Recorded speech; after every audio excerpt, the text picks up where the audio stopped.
우리 후보자님 축하드립니다. 예, 그 부총리 겸 기재부 장관이 되시면 중심을 잡고 네. 정말 이 어려운 경제를 헤쳐나가는데 잘 해주시길 바랍니다. 기대가 큽니다. 네, 감사합니다. 예, 몇 가지 좀 물어보겠습니다. 우리 후보자께서 평생을 그 경제부처의 공무원으로 아주 중요한 일을 하시면서 가져오신 우리 경제에 대한 어떤 철학이나 정책 방향 이런 게 문재인 정부, 문재인 대통령께서 약속한 그런 거하고 얼마나 이렇게 일치한다고 생각하십니까? 글쎄요, 저는 오랫동안 경제 일을 하면서 나름대로 갖고 있었던 생각과 철학이 비교 있다고 생각을 합니다. 네. 그리고 지금 새 정부에서 하고 있는 것들 중에서 네. 꽤 많은 그 철학과 이 골격에 대해서는 거기에 제가 맞춘 것이 아니라 일치한 점도 있고 또 어떤 부분은 조금 좀 어드저스를 해야 됐다는 부분도 있다고 생각을 합니다. 그래서 저도 짧게 묻고 짧게 답변해 주시면 이 후보자가 경제부총리로서 우리 대통령께서 약속하신 게 많잖아요. 네. 그거를 100%다 지켜야 되겠다 이런 생각이십니까? 아니면 이런 부분은 좀 고쳤으면 좋겠다 이런 생각이십니까?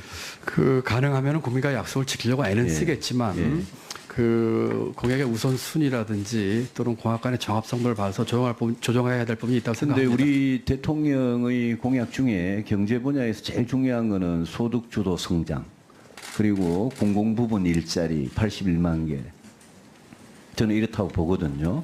근데 오늘 후보자 모두 발언 중에 소득주도 성장이란 말도 없고 공공부문 일자리 81만 개 만들겠다는 말도 없어요.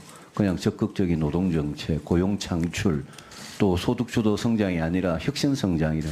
혁신성장의 말에 대해서는 저는 굉장히 반갑습니다만은 이 소득주도 성장에 대해서는 후보자께서 이게 성장의 해법이라고 생각하십니까? 평소에? 소득 중심 성장은 소득주도 성장. 소득주도 성장은 저는 우리 경제의 여러 가지 난제를 푸는 데 있어서 중요한 채널이라고 생각을 합니다. 그렇지만 이것은 수요 측면에서 이제 뭐라고 할까요? 소득이나 임금을 높여서 내수를 진작해서 하는 수요적인 측면이고 공급적인 측면에 접근이 필요하다고 생각합니다. 그것이 아까 제가 말씀드린 혁신 경제와 이게 같아 있는 얘기죠. 성장을 이야기하면서 저는 후보자께서 소득주도 성장이란 말을 대통령께서 후보 시절에 굉장히 강조해왔던 말인데 그 말을 굳이 모두 발언에 빼고 혁신성장이란 말을 집어넣은 데 대해서 저는 굉장히 반가운데 이게 후보자의 소신인지 소득주도 성장은 성장 해법으로 적절치 않다고 생각하시는 건지 그런 건 아니고요. 그런 건 아니고요. 제가 생각하는 경제 정책의 어떤 비전과 모토는 사람 중심의 지속 성장 경제입니다.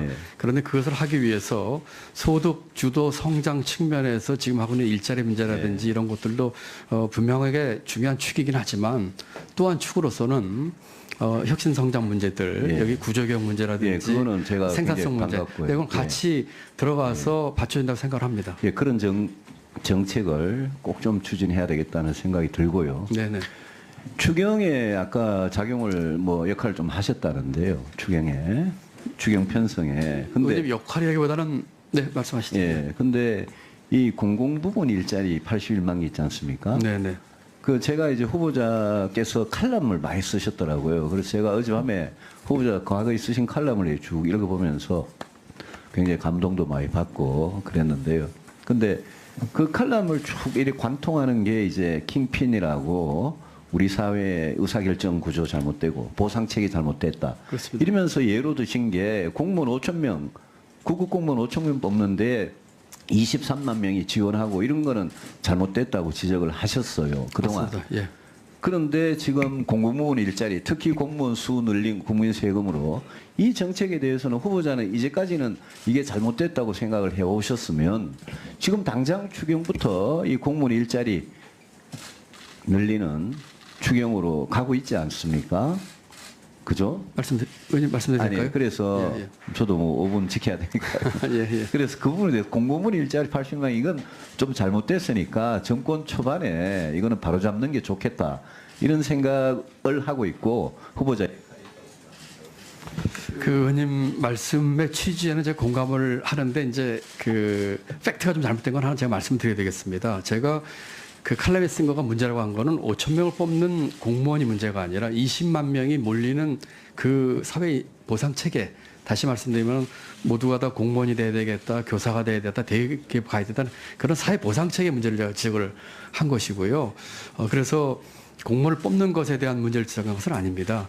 그리고 지금 이 청년 실업 문제, 뭐 나중에 다시 얘기할 기회가 있습니다. 청년 실업 문제가 지금 체감 실업이 지금 120만입니다. 전체 청년의 4분의 1이 실업자인데요. 지금 이런 상황에서 결국 이 추경에서 추구하는 공공 일자리가 됐든 이걸 추구하는 최종 목표는 결국 민간 일자리입니다. 거기에 대해서 이번 추경이 어떤 역할을 하느냐가 저는 관건이라고 생각을 하고 있거든요. 그래서 지금과 같이 120만, 23.6% 체감 청년 실업률에 있어서 정부가 지금 해야 될 일들 또 이 어렵고 절망에 빠진 이 노동시장과 청년들에게 그런 역동성과 희망을 주는 그런 측면을 저는 생각을 하고 있다는 말씀을 드립니다. 다음은 이현주 위원님 오전 질의 마지막 순서 질의해 주시기 바랍니다. 네, 반갑습니다. 경기 광명을 출신의 이현주입니다. 우리 후보자님께서는 국무조정 할 때 저희하고 또 일을 많이 하셔서 후보자께서 뭐 일을 잘 하실 거라고 기대를 합니다. 그런데 이제 제가 조금 의문이 드는 게요. 사실 과거에 두 정부에서 계속 예산 실장, 기재부 차관 또 국무조정실장이 역임을 하셨잖아요. 그리고 그때 뭐 아시겠지만 경제정책의 기조가 낙수효과에 기반한 그런 경제성장 정책이었는데 실제로 후보자께서도 2014년 2월에 아랫목 윗목으로 가서 국민이 체감하게 할 것이다. 그런데 그 온기가 아랫목에서 윗목으로 시간이 조금 걸릴 뿐이다. 이런 발언도 하셨어요. 그래서 지금 어떻게 좀 생각하시는지 혹시 생각에 변화가 있는지 이게 제가 볼 때는 현 정부의 경제정책 방향하고 좀 일치하지 않는다 이렇게 간단하게 말씀해 주시겠습니까? 제가 그때 아랫목 했던 얘기의 컨텍스트 기억을 못하고 있습니다만 고용률 70% 2월 그때 아마 고용률 70% 로드맵 작업을 할 때 기억을 합니다. 그때도 지금 그 고용을 위해서 70% 만들고 그때 이제 기초연금 도입 일자리 창출 그때 했던 말이기 때문에 기본적으로 뭐 같은 맥락이 아닐까 생각을 해요. 그래서 어쨌든 그 얘기가 그런데 이제 기본적으로 당시에 낙수효과에 대한 어떤 그 강조를 계속 하시면서 하신 얘기인데요. 지금 이 부분에 대해서는 생각이 좀 바뀌셨나요? 낙수효과에 대해서는요. 아까 우리 심기준님께서 제가 만들었던 국장 때 비전이 이미 낙수효과의 한계에서 얘기를 하면서 그 제도 개혁과 선출할 얘기를 했기 때문에 그 한계에 대해서 이미 그 당시에 생각을 하셨고 지금도 그렇게 생각하신다. 한계가 있다. 저는 이제 후보자께서 굉장히 합리적인 생각을 가지고 있다 이렇게 기대를 하는데요. 다만 이렇게 보면 지금 현 정부의 어떤 일자리 정책 관련해서 일자리 늘린다는데 반대할 사람이 누가 있겠습니까? 과연 일자리가 어떻게 늘어날 것이고 어떻게 해야 일자리가 늘어나고 또 아시겠지만 경제가 굉장히 여러 가지 서로 상호작용을 갖고 있기 때문에 자칫 잘못하다가는 일자리 늘리는 게 아니라 일자리를 오히려 위축시키는 결과를 갖고 올 수도 있습니다. 그래서 아까 잠깐 말씀하셨던데 민간 일자리 위주로 일자리가 늘어야 되는 것이잖아요.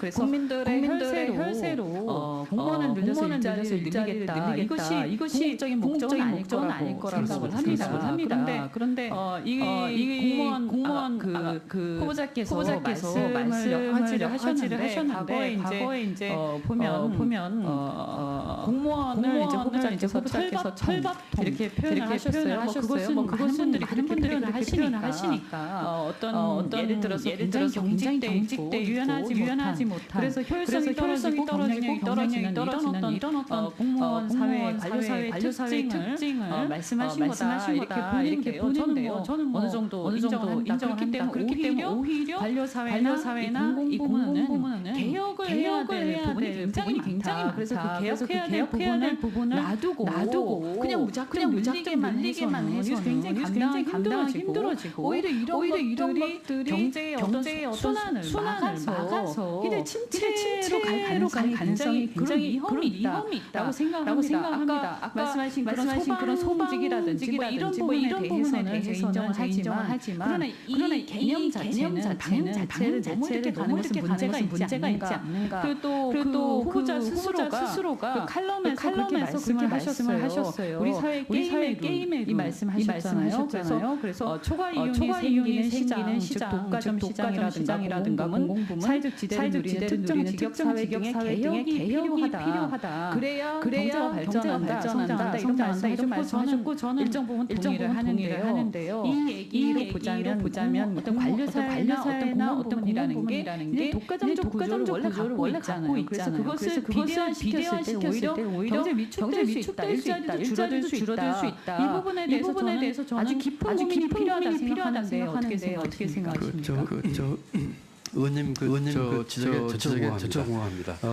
이 공공부문이라 아까 말씀하신 그 철밥통 내지는 이 기득권 카르텔 이쪽에 있어서는 제가 분명하게 이 개혁을 해야 되는 부분이고요. 그래서 그 부분은 우리 의원님 전체로 동의하고요. 이번에 추경 문제는 워낙에 지금 여러 가지 사정 아까 말씀드린 고용절벽 또 지금 고금 세대가 91, 95년생들이 앞으로 계속 많이 나오고 있거든요. 이런 측면에서 그 민간 부문 일자리를 궁극적으로 내기 위해서 지금 정부에서 할 수 있는 고민 재정의 역할 이런 측면에서 이제 좀 다른 지면으로 보셨으면 좋겠고요. 결국은 아까 말씀드린 것처럼 추경은 크게 세 가지 중요한 포인트가 첫 번째는 할 거냐 말 거냐 문제고요. 두 번째는 그 내용의 문제거든요. 그래서 이 추경을 통해서 민간 일자리까지 연결고리를 어떻게 찾으면서 할 것이냐 하는 그 문제가 이 추경 성패에 키가 있다고 생각을 합니다.